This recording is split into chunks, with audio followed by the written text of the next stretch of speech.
we have many conditions. We have transgender, transgender dysphoria. We have intersex chromosomal. We have lesbians, gay, queer. Like we have LGQ, LGQA, and we have me who's transgender, male to female. Yes, I'm trans. I'm not true intersex now. What I have is a very similar case of intersex, but it's very different. I'm still considered trans, yes. What the case is quite unique. I'm gonna cover this one. Okay.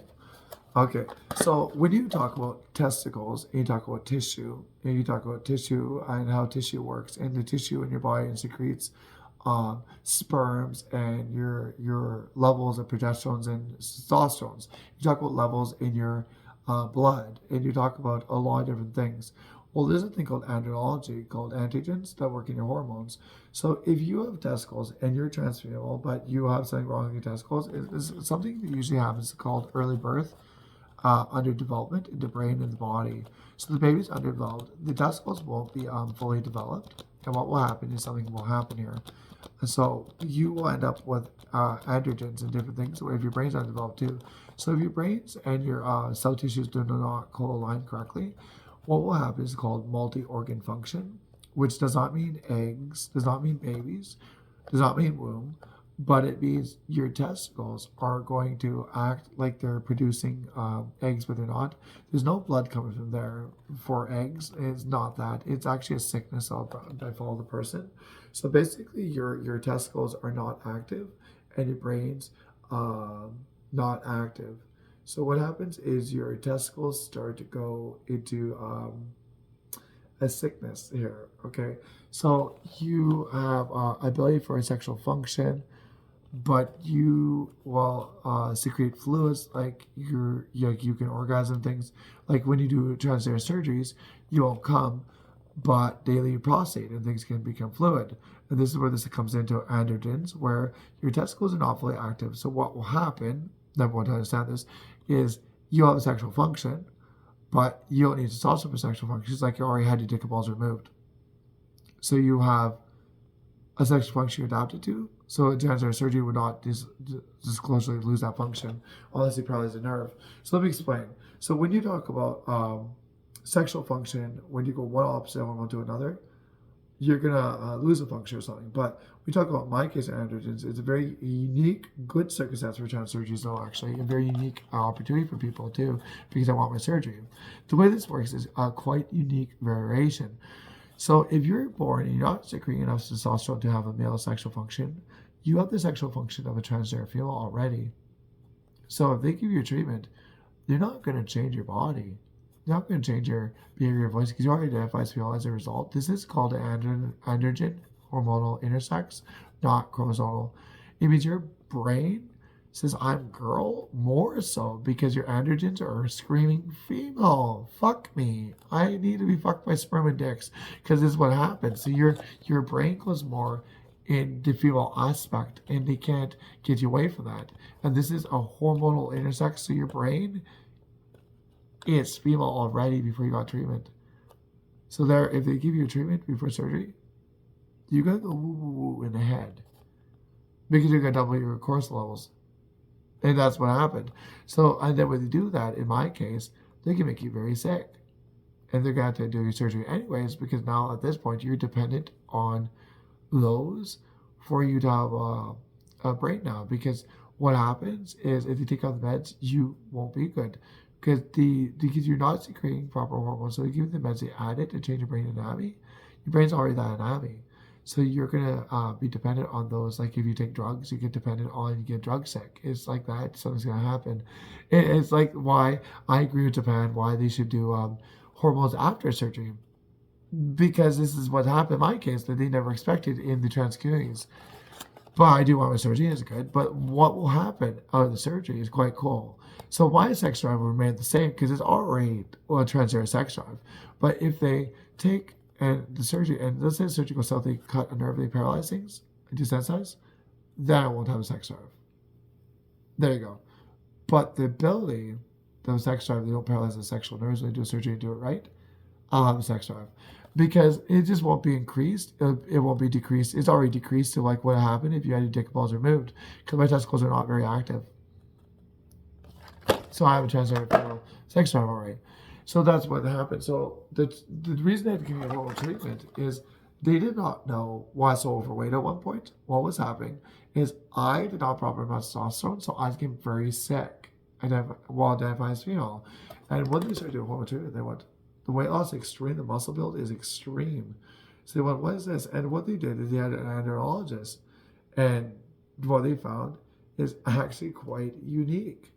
They found in the brain tissue, it's already transfemal brain. The treatment was not needed to form the brain the comforts. They found the comfort was actually the dick has to go. Because my brain is identified my whole life as a result. So it's an extreme transgender case that you normally don't run into. It's called extreme transgender case, knowing as the baby, the day they're born, they're going to identify as female to the day they die. It's a very unique case where the baby is going to identify as female needing surgery, in my case. It's known as an underdeveloped brain synapses issue that leads into this, where you're born and you're not born complete, like you're under premature. I was so premature that my fingers and toes were webbed like a frog. I was very premature. I had no pigment. So I'm a very white looking Asian. And my hair is black, but now I actually got very light blonde as I got older, like very bad grays. I lose my hair now because I got older and stress in life. Now my surgery made me manic. A lot of things that'll come out of this. But that's why I said it's not true intersex. It's not chromosomal. It's not baby maker intersex. It's very unique. It's transgender, yes, but it's called androgen hormonal dysfunction, where you're not producing eggs, you're not gonna have babies. It's your testicles. They're bleeding is what's happening. So they're bleeding. They're screaming in pain, like it's a period when it's not. Basically, what happens is you have a number of chromosome receptors, number of things and receptors for hormones, HRT and HTI and different things, and you have like your the way your body works and how it builds up your immune system. So for people like me, I should have died, but because of this, I lived.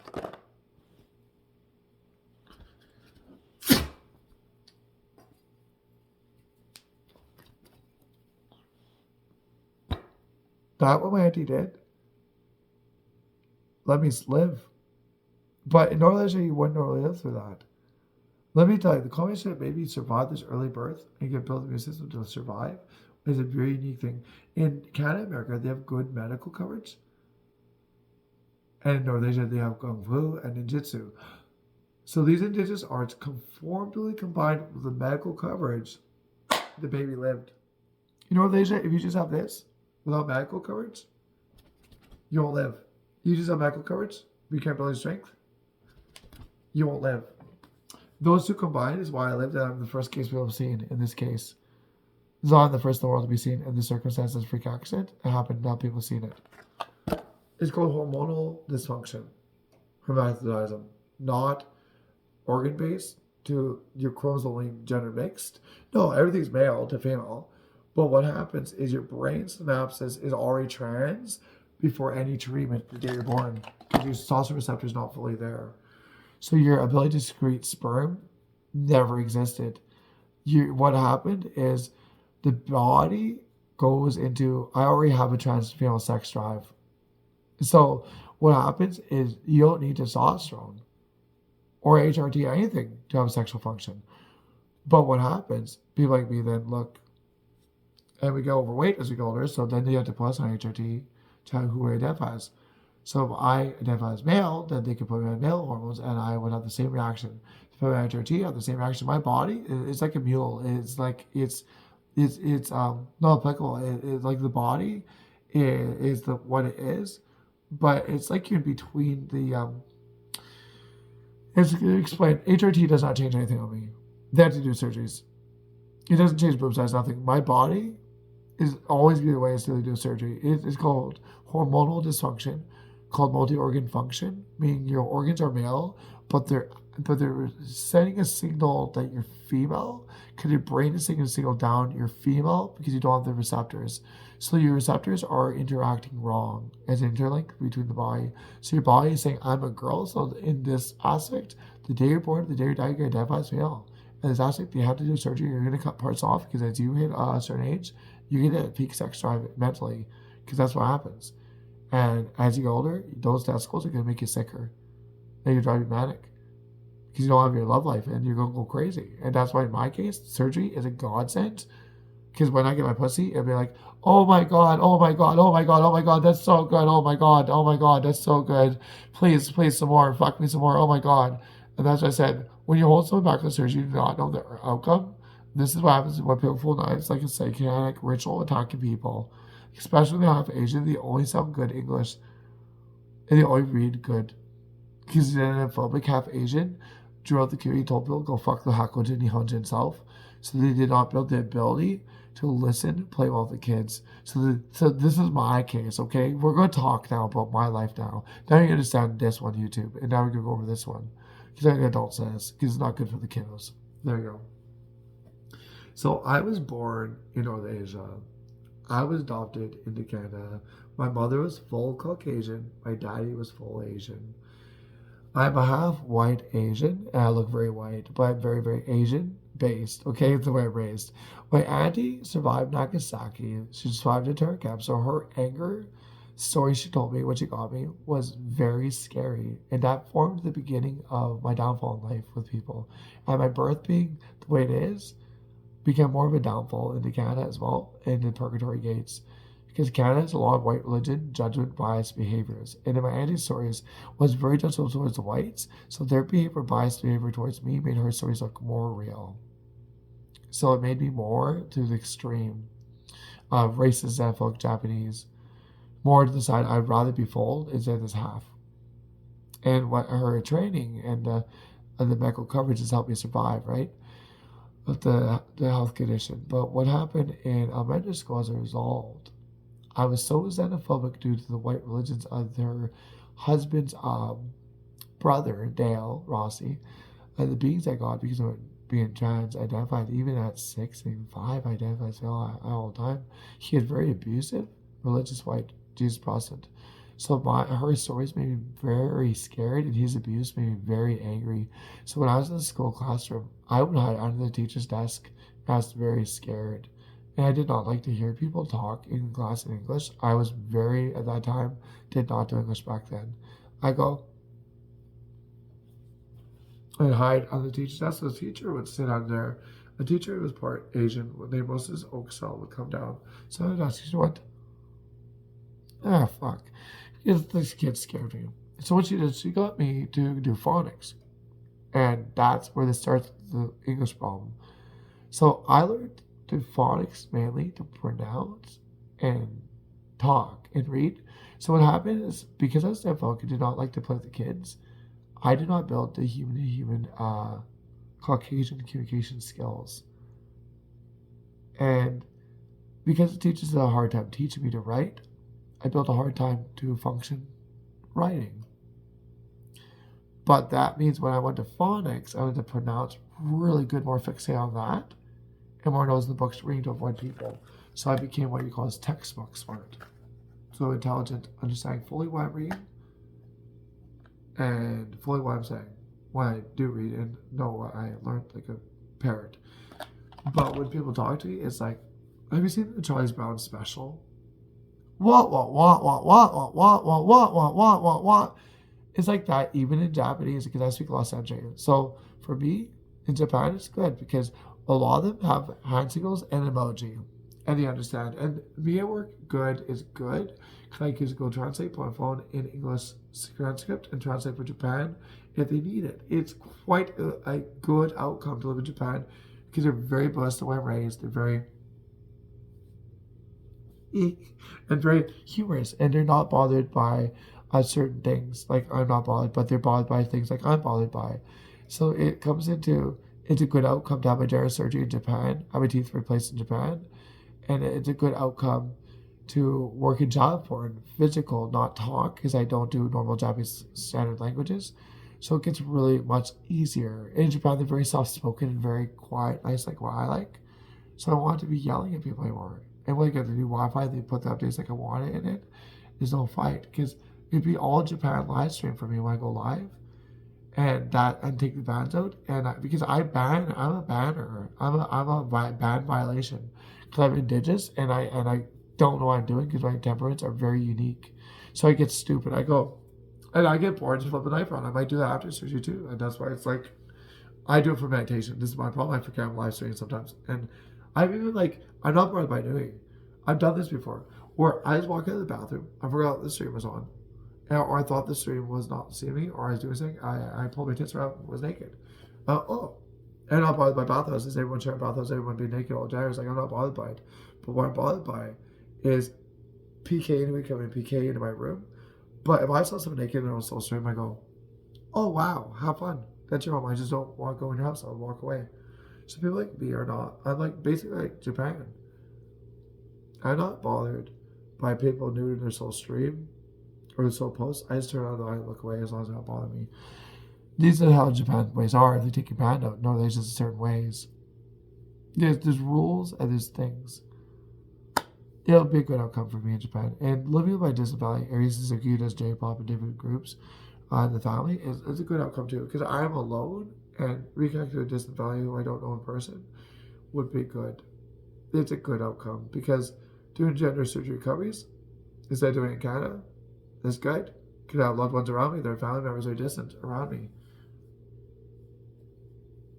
Yeah, it's good because I'm in a nice, comforting community. Yeah. And they have a nice new fresh start, new Wi-Fi, and have protections. It's also good during recoveries because when I want to work in job porn, I can work in job porn. It's good because I don't do good English, so it gives me a job. So people who are part of the Bigo or sit on the new Mia won't bother me. Kind of have money flowing through job porn industries and box offices. So I go, I'll just also the beans back to people like I do anyways and say, I just put the trash back in the trash. Have a good day. Pretty much. Now, a lot of money, I could get a cab, get a taxi, get a limo, so let's go to nightclubs. It's good. The main language is not verbal, it's body language. That's why people associate something. I do want to bring this one up in the last bit of the conversation. Why we have a problem in society. It's not the people, it's the evolution chain of communication. Let me role play this one. Are you ready?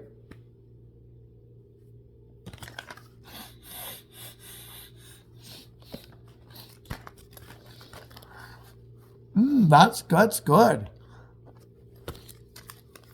It's poison. That's how the mind started at one point when people had no language. That's called Neanderthal times when people did not talk, and we used to have like really a lot of fur because we had no clothing and we walked around. So we are literally mammals. We are animals, and that's what happened. But then as something happened. Well, the environment started communicating, and this is where this starts. So a lightning bolt hits something, and someone's going, ooh, ah! And meat drops in the fire. That's where that starts. And it's obviously the beginning. And they go, ooh. And they start eating it. And the animal goes, rah! And they start pulling the food. And they start ripping up the animal and eating it. But they realize what the fire did. So their brains go,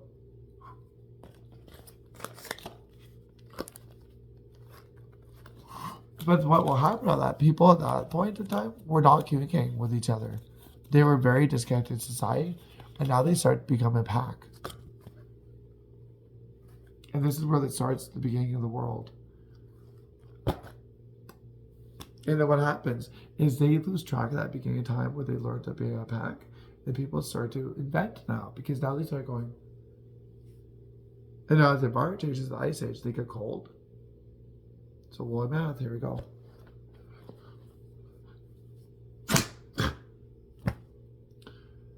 That's where that starts clothing. Here we go. Here comes civilization. Here we go. Boom up the civilization now. They start being a pack hunting, cooking things now, banging rocks to the crate. And now they go into the ice age. They need to be warm. And now they're clothed. Ice age is melting. Here we go. It's heating up. It's too hot. But then winter comes in. Ooh! So what happens? Now their body is dependent on clothing and eating cooked food. Because they changed. The environment was, it affected them. And this is where it comes into, now they start having really big people thinking. The brains are now evolved. Now they're thinking, ooh. Bang, bang, bang, and now we have buildings and what we have today. And then people start finding ways to talk because what starts is they go, ooh, ooh, but then because their brains are more smart, they can talk like this. And now man has language, and man has books, and man has a computer, and man has cars, and man has cooked food, man has civilization, man has downfall. The downfall is the environment, what happened. That's why you look at a dog, it's living in the moment.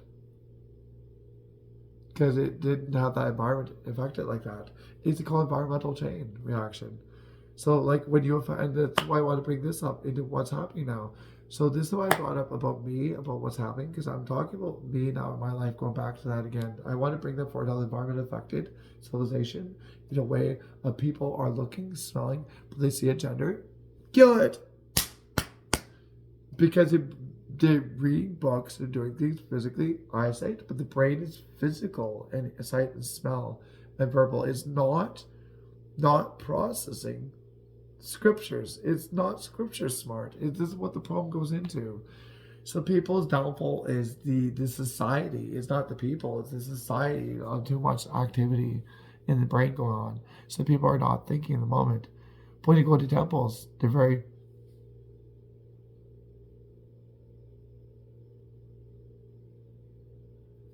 You're not talking. In Japan, the cities. What? China. Vietnam. What is this? They built the society on Buddhist temple. And this is where the environment did in different directions. In the Middle East, where does Allah as Jesus come from? Yeah, Hosea comes from Egypt. Everything that's bad coming comes from Egypt. But it's not their fault in the Middle East. No, it's the environment. This is going to go into two groups here. We have North Asia, a lot of steel, a lot of buildings they can build at the beginning of evolution, a lot of civilization. We have the Middle East, desert, Cairo, a lot of desert, a lot of sands and dunes, very little to build with. They're going to struggle, okay? Then we have North America, a lot of build chain, right? But the natives are very peaceful. But total post is like Japan, because it's very similar to the way it evolved, because he didn't struggle to build it. Japan didn't struggle. But here goes the Middle East. They had to build laws, and their religion becomes strict, hardened, because they have to control the outcome. All that people are powering, pillaging, and different things. But then North Asia doesn't have to do that as much. They go through a couple wars, but they're very Buddhist, and they build the Buddhist temples, the Buddhist meditations, because they're not struggling to build the first dynasties. They're not struggling. That's where North Asia reigns supreme. You go above me in a second.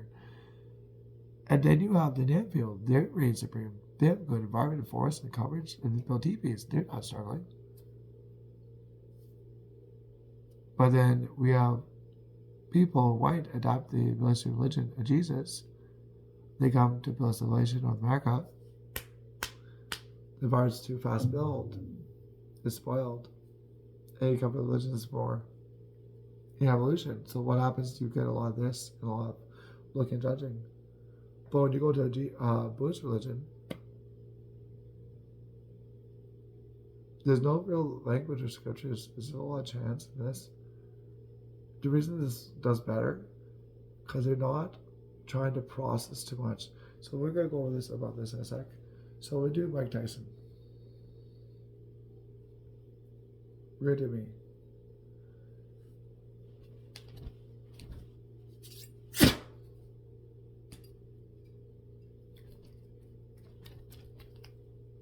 Not all. Way to do it. Because I'm enlightened, Ray Bush Shadow. My mind likes to not process, just wants to have my surgery to be happy. So my body is more aware of the gender what it should be. Because I'm more connected to the ways of in and out of how my body should feel. And I understand clearly who I am. And I understand clearly in Buddhist teachings not to hurt a person because I'm not worried about purgatory and control. So my body is less worried about this destruction of the life. So there's nothing to judge as a fear, to judge, to control, to build a mass. Because I don't feel alone. I have the way of calming. Swami to Kami, spiritual energy, Amaterasu. Buddhists, we all are Buddha. We all are Buddha, Kami mean God. And that's why I'm the way I am. And that's why my Japanese society is a good outcome for the gender surgery. Because what happened to me is a lot of people who do this, come from the various religions, did demean to me. They did demean. And it's not their full fault, but it is their action fault. But the outcome is the beginning of the evolution, as I want to bring up what happened to me, what happened, because they don't understand what these were. They're like, you can't get pregnant and shit. I'm like, these are not for pregnancy. These are because I have hormonal dysfunction. These can detect it's like a pregnancy, but it's not. It's detecting androgens. So when something's about to function weird in my brain through my hormones, I'm able to track something. There's never ever any proper ability for a baby. I don't produce eggs. No, these are not giving me any pregnancy real tests. It's like placebo effect through androgens. So when I know I'm gonna have a mood swing, these actually help me out sometimes because that's part of the androgen, part of my hormonal dysfunction. So I'm able to use a pregnancy kit test. I surprisingly very well to know when I'm starting to have that really bad mood swing come in, know that my drives are gonna go weird in my brain. So I can use it like a normal girl cell, but I won't be able to have a kid now. My sex drive is like a trans female, like I said, that's already had the surgery because I don't produce enough testosterone to need proper blockers. But for my bone health, those hormones will be needed after they do surgery. That's why I got healthier, because I don't have proper hormones. And that's where I can bring up the beginning of why the hormones increased my health. Because I don't have proper receptors. So early in life, my health was declining. Yep. But give me estrogen and all that, increased my bone structure, and made my health better. It's androgen hormonal dysfunction called hormonal intersex. It's where your body, it fits the norm, but your brain and the way your anatomies are impulsively saying signals don't fit the norm. It's a rare situation. And that's my case. Everyone on YouTube, I hope you enjoy this.